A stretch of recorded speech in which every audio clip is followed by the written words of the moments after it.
This is More Than Just Task Management, your favorite daily podcast where we help you build a thriving business with me, Anna Angelova, business coach and consultant, and my fellow co-host and business consultant, Jores Minasvand.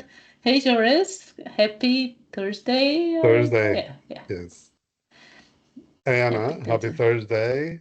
So happy to be back in home Canada uh, Oh, and yeah. start recording our sessions in person in the right time, not 6 hours ahead where I have to yawn and Oh, yeah, yeah. definitely. So Different. It's different. This is one of the things people think that, oh, when you travel for work, it's so cool when you are able to travel for work. But when you travel for work, you end up working multiple time zones because like you still have clients in North mm, America. You work the European time zone. It's like it's even crazier. So, yeah. very Anyway, tiring, yes. yeah, Anyway, it can be very, very tiring. That's true. all Today right. we are not talking about business travel, though. Don't get encouraged. We're not talking about business travel. Yeah. What we're covering today is an interesting topic that you might be thinking that, oh, this will never happen to me. But as your business grows, like when you're starting your business and as it grows, what might happen is that you might start encountering people who want refunds, people who are disputing things with you, and difficult clients ultimately. So, how do you handle this professionally? Like, especially if like you haven't encountered something like this so far, right? This is the first time you're dealing with a situation like this. So how do you do this? How do you deal with these things professionally in a way that uh, even benefits your business? So this is what we'll be talking about today. And like first and foremost, like it's really important actually, even if you haven't faced this before, to actually have processes in place, like to think about how you do this and have the necessary process in place. And for some of these things, actually refunds and disputes, these are things where of course, like you need to have a lawyer review your contract, but these are things that are on the contract. Like especially if you're providing services, these are things that are part of the agreement that you sign with your clients. Like for example, as a coach, like this is one of the things that's in the coaching contracts that I'm signing, like my clients are signing when they work with me. There is a section about refunds, disputes, and like with the refunds, because I'm a certified professional coach, ICF certified professional coach, and there is actually code of ethics. ICF has code of ethics that as an ICF coach I follow. So the contract has option for refund for people, like especially if it's like a prepaid package where clients are able to cancel the contract and get a refund for the remaining of the unused sessions. So first and foremost, your contracts, terms of use, agreements, whatever you have with clients, they need to be very, very clear with how these things work. And then I highly recommend, especially when it comes to high ticket offers and services you might have, and even products, that you think about like, spending time with your client where you actually go through the agreement. If you need to go line by line and say, okay, this is what this section is all about. Any questions? This is what this section is. Any questions? Do you agree with this? This is about the refund. And some, like I've been part of programs, for example, where what they're saying is that you have 3 days after you sign, you have 3 days to say, oh no, I don't want this. After that, they don't provide refunds. So again, you want to have processes and clear agreements, clear terms, clear contracts that state how you handle refunds and the disputes, what the steps are. And I'll say one more thing. Actually, no, before I say the other thing, before I talk about the other part with difficult clients, I actually want to hear, Joris, your thoughts on the topic. No, yeah. Um, You you put it very well. Disputes, refunds, disagreements are inevitable, especially when your uh, customer base grows and you get a variety of customers.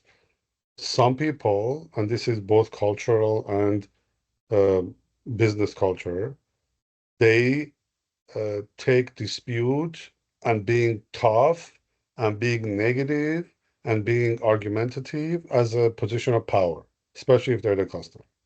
So, no, you didn't deliver this. Actually, you need to deliver a lot more.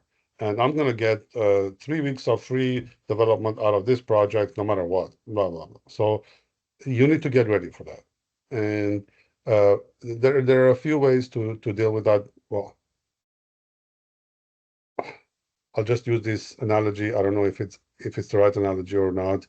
Uh, Pickpockets and theft in stores are inevitable. So what stores do after they come up with the price of a product, they add 5% on top of that product to cover their losses. And one of the losses is theft.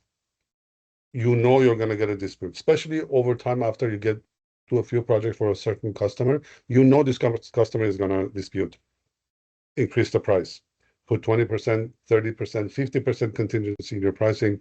So if you're whether it's a service or a product, so when you give them this whatever they call it, and I will talk about that for a second, the refund, so-called refund, you're still covered.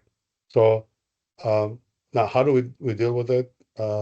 I would say again, know your customer. If your customer is really a good customer, and I've had this, and it's just something that happened, or they're just having a bad day that day. And it's happened to me where 2 days later, or even the next day, the customer called back and apologizing, like, this is not me. I apologize. Something happened and I was just, you know. So if you know it's that kind of a customer, there's not even a dispute. Give them what they want. And one of the things you can do is uh, let's say they want money back, give them service credit, right? You don't have to. They don't understand. They're just so upset or irate or in on an ego trip that they want money back. Okay, well, there are many ways of giving money back, service credit or free workshop, or there are many ways of doing it. But the key is to know your customer. And one important thing, and I think we talked about it earlier this week, be ready to fire a customer. Because if a customer is doing nothing but complain and eat into your email and irate yourself and your people and done. Yes, you want the credit. Yes, we will do the credit. The work is finished. We will issue a final credit once you pay us the final invoice. We'll deduct the credit from the invoice and we're done. That's your last sentence you say to the customer. A bad customer. And this is something that for the difficult clients, this is something that aligns very well with what I wanted to bring up. So as you encounter these type of customers, and I mentioned it, I think on Monday, no, Sunday, when we were sharing what's coming up, something that as I said, I've heard this term from Darren Hardy. I don't know if he's the only one using it or like other are using it, but ultimately, like, just like you have a profile for your ideal customers, like the avatar for your ideal customers, as you encounter difficult clients, what you want to do is create a profile for the customers that you don't want to work with. So you can actually spot them early on and not even allow them to become your customers. Like Darren Hardy calls these pitas, like a pain in the ass. So uh, as you encounter these type of clients, yes, deal with them, fire them, and update your processes so you know that, okay, these are some of the red flags.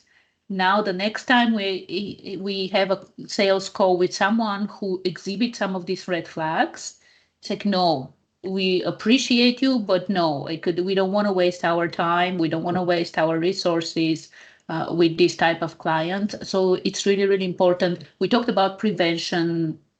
I think, was it yesterday we mentioned prevention? So this is, yeah, even here, prevention is really important.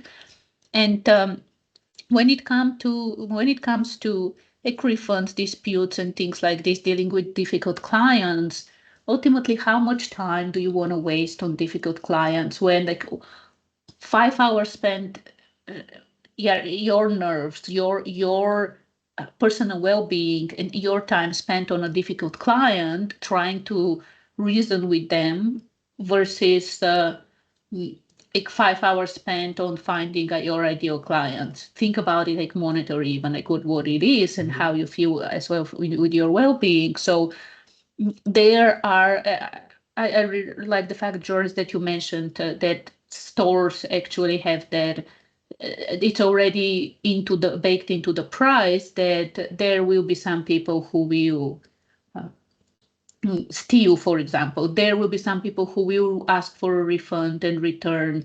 Some of the merchandise will be broken or something like this, where actually I think some of these things go back to the producers, the one that creates the merchandise, not the store itself. So ultimately, think about the experience you want your people to have and your customers to have. And like one of the things I always remember, Joris, you were sharing this story, and I know that the example is from a big corporation, and probably your first thought is, oh, but they are a big corporation, I can't afford this. I really, really encourage you as a business owner. Like you might be just starting your business, and in the beginning, it might be hard to think in this way. But instead of jumping to the, oh, they're different, my business is different, they're big, I'm small, instead of jumping into the excuses, start asking, how can I apply this to my business? How can I do this for my clients and my customers? So the example that I remember, always remember, is with Costco. You were sharing how you bought a game for your son, and then it got the game broke, so you went back and you wanted to get a new one, like a return or something like this, and they processed it very quickly. They were like, oh yeah, absolutely, they gave you the refund so you could buy the next one. And then I think it happened a second time you went. If you want to share it a little bit. Oh yeah, that was. I think that's a good example of not a difficult customer because it just happened, but more of a good customer service.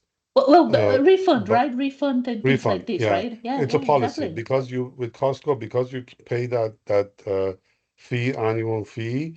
Uh, Costco is on your side, not the supplier side.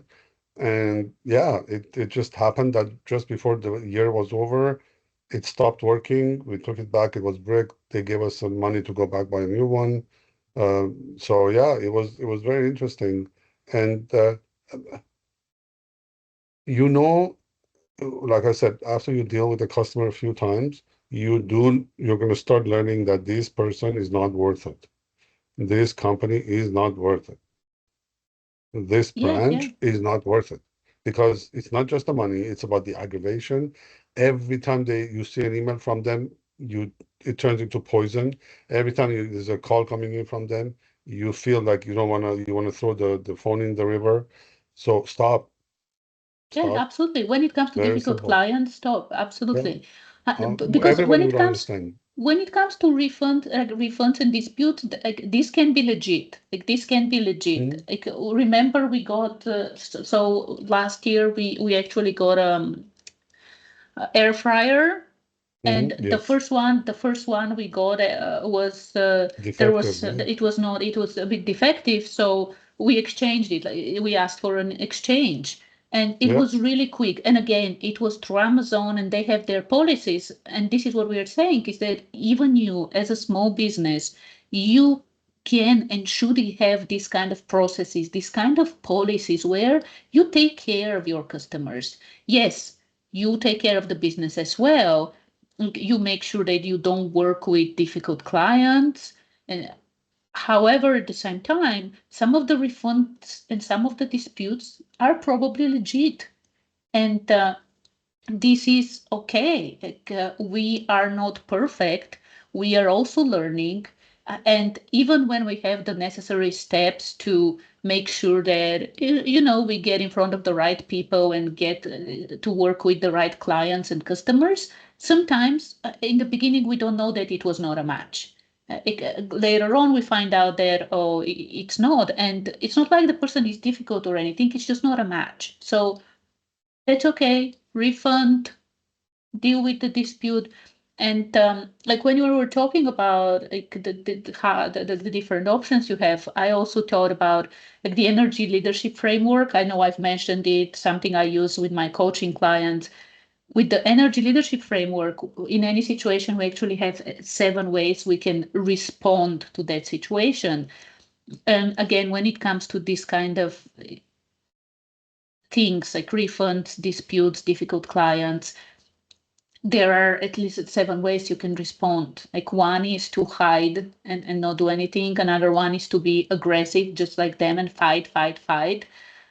Then another one is to take responsibility and do whatever's necessary. And then the fourth one is to see how can you service them, how can you help them, like really take care of the other person. A fifth one is looking for a win-win solution. How can you resolve the situation in a way that everyone is happy? And you've probably seen this. Like I know we talked quite a bit, and I just want to mention one last thing. Like when it comes to these things nowadays, especially, a lot of people, we go online and put our frustration online. Like when we're happy, we so rarely, like we've been saying with our travels, oh, we need to put a good review here and a good review there, and we don't do it. We keep on forgetting and we keep on postponing it, and at some point it's like it's out of our mind. But when we are unhappy, we're so quick to go and put that review out there.